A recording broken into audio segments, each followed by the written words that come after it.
এইমাত্র মুক্তি পেল বেগম খালেদা জিয়া। খালেদা জিয়া মুক্তি পাওয়ার পরই তিনি গুলশানে তার কার্যালয়ে যাবেন। প্রথমে গুলশানে কার্যালয়ে গিয়ে কিন্তু দলের বিষয়ে জানবেন এবং দলকে নিয়ে সামনে অগ্রসর হওয়ার জন্য কর্মসূচি দিবেন।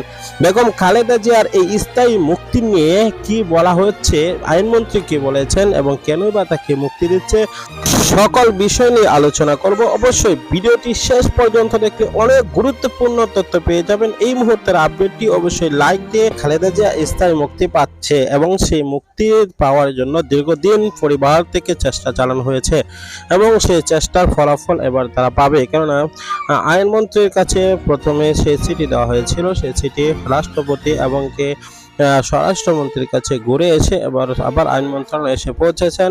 অবশ্যই সকলে সিদ্ধান্ত দিয়েছে, রায় দিয়েছে, পজিটিভ রয়েছে। বেগম খালেদা জিয়া মুক্তি পেতে পারে। বেগম খালেদা জিয়া মুক্তি পাওয়ার পরেই বিএনপি দলটি আবার নতুন করে মাথা ছাড়া দিয়ে উঠবে এবং পূর্বের থেকে আরো বেশি শক্তিশালী হয়েও তারা কাজ করবে বলে আমরা বুঝতে পারছি। ইতিমধ্যে বিএনপির এই কর্মসূচিগুলো নিয়ে এবং সামনে যে কর্মসূচি তারা দিচ্ছে, এই সকল বিষয়গুলো নিয়ে অবশ্যই আপনাদের বলার মতামতটি জানিয়ে দেবেন। আমরা চাই খালেদা জিয়ার অসুস্থতা অবশ্যই বেশি, সেটা স্বীকার করতে হবে এবং সে বিষয়টি আমরা সকলেই জানি। এই জন্য খালেদা জিয়ার মুক্তির বিষয়টি সকলেই দাবি করছে। কেননা বর্তমান ক্ষমতাসীন এবং বাহির ক্ষমতার বাহিরে এবং জনসাধারণ সকল মানুষ মানবিক দৃষ্টির দিকে তাকিয়ে তাকে বিদেশে চিকিৎসার জন্য বলা হচ্ছে। এই সকল বিষয়গুলো আপনি মতামত জানাবেন।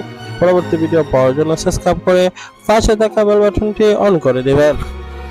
কারণ আমরা সকল বিষয় নতুন আপডেটগুলো নিয়ে আসি। সকল আপডেট এই চ্যানেলে সর্বপ্রথম পাবেন ইনশাআল্লাহ। এই জন্য সকলের কাছে আবারও নতুন করে আবেদন করছি, এই চ্যানেলটি নতুন, তাই এখনই সাবস্ক্রাইব করে নেবেন, পাশে থাকা বেল বাটনটি অন করে দেবেন। তাহলে সকল আপডেট আমরা আপলোড করার সাথে সাথে আপনার নোটিফিকেশনে এবং কি আপনার মোবাইলের সামনে চলে যাবে। এই জন্য সকল আপডেট পাওয়ার জন্য সাবস্ক্রাইব করে নেবেন। দেখা হচ্ছে পরবর্তী ভিডিওতে। আজকে